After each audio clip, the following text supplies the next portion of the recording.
Imagina só uma mistura que ninguém nunca pensou. A comédia de Todo Mundo Odeia o Chris com o julgamento pesado do inferno de Dante. O que será que aconteceria se a gente pegasse um dos pais mais famosos da TV e colocasse ele no tribunal do além? É daqui que a gente parte. A pergunta é simples, mas dá o que pensar. Se o pai mais pão duro que a gente já viu na TV, o Julius Rock, fosse parar na mão do Dante Alighieri para ser julgado, para qual círculos do inferno ele iria? Qual seria o destino dele? Então, vamos começar o julgamento. No banco dos réus, temos ele, Julius Rock, o chefe da família Rock, um cara cuja vida inteira, sério, é totalmente definida por uma relação, nossa, obsessiva, super detalhista e, pra ser sincero, até meio angustiante com dinheiro. E o Julius tem tipo um superpoder, sabe? Mas não é só querer guardar dinheiro, é uma coisa quase sobrenatural. Ele consegue na hora transformar qualquer coisa da vida, qualquer experiência, em um valor exato em dinheiro. Para ele, o mundo não é feito de coisas ou de momentos felizes, é feito de etiquetas de preço que só ele consegue ver. E olha, não tem exemplo melhor do que a famosa cena do leite derramado, né? Para qualquer pessoa normal, que chato, derramou leite. Mas para o Julius, não. Aquilo vira na hora um cálculo de prejuízo financeiro com centavos e tudo. O carinho, a preocupação com o filho, tudo isso desaparece e o que fica é o custo para comprar outra caixa de leite. Só que atenção, é muito importante entender a cabeça do Julius. Ele não é aquele avarento de filme que guarda dinheiro só pelo prazer de ter. Pelo contrário, o cara se mata de trabalhar, impõe regras super rígidas em casa, mas o que move ele não é a ganância, é um medo, um pavor de voltar para a miséria. O objetivo final dele não é ficar rico, é só garantir que a família tenha o que comer no dia seguinte. Bom, se essa relação toda do Julius com o dinheiro for considerada um pecado, uma coisa fora do lugar, o mapa do inferno do Dante tem o endereço certinho para ele. E olha, não é um lugar legal não. Sejam bem-vindos ao quarto círculo do inferno. É aqui que os pecados de má administração da grana são punidos. E quem está guardando o portão é Plutus, o antigo deus da riqueza, que agora virou um monstro demoníaco. Pensa só, pro Julius, que passou a vida servindo ao deus do centavo, dar de cara com o Plutus seria como ficar frente a frente com a entidade que mandou na vida dele inteira. E esse quarto círculo tem uma coisa bem diferente. Ele não pune só um tipo de pecador, mas os dois opostos. De um lado ficam os avaros, a galera pão duro, tipo Julius, que guardou cada centavo e não gastava com nada. Do outro lado ficam os pródigos, que é o contrário, a turma que torrou tudo sem pensar no amanhã.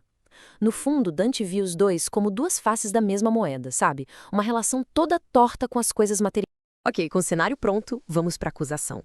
No tribunal divino, o promotor não ia pegar leve com o Julius, não. O argumento principal seria que essa economia toda dele passou do ponto e virou um pecado mortal. A acusação ia dizer que ele cometeu idolatria. Como assim? Bom, ao colocar o preço das coisas acima de tudo, ele basicamente transformou o dinheiro num deus. Faltou o que os italianos chamam de misura, faltou equilíbrio.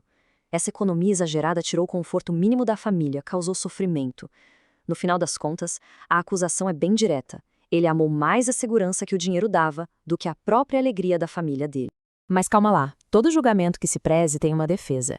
E os argumentos para livrar a barra do Julius são fortes também. A ideia é mostrar que o que ele fazia não era pecado, mas sim uma virtude, que nasceu da pura necessidade. O advogado de defesa ia focar totalmente no contexto da vida dele.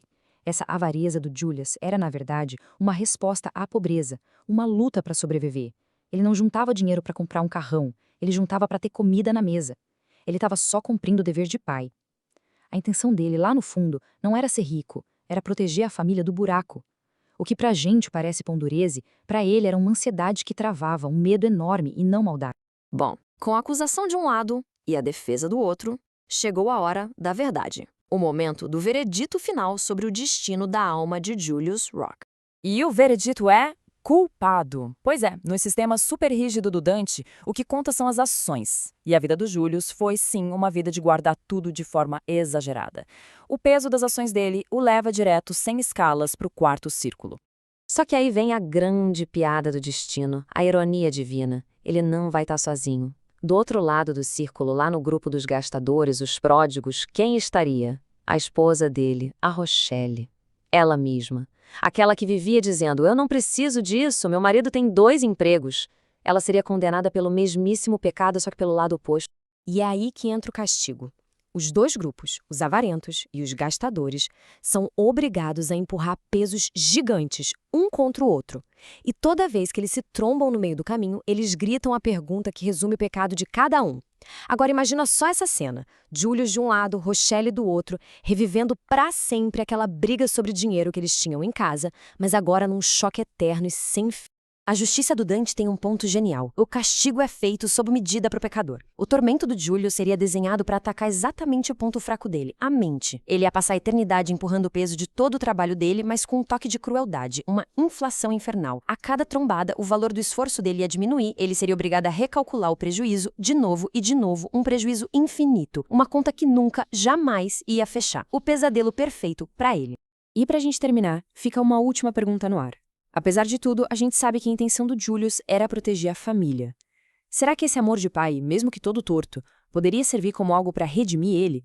Será que esse amor poderia, quem sabe, em vez de mandá-lo para o inferno, garantir uma vaguinha no purgatório, uma chance de se purificar? Fica a reflexão, né? Talvez a justiça divina seja bem mais complicada do que a gente pensa.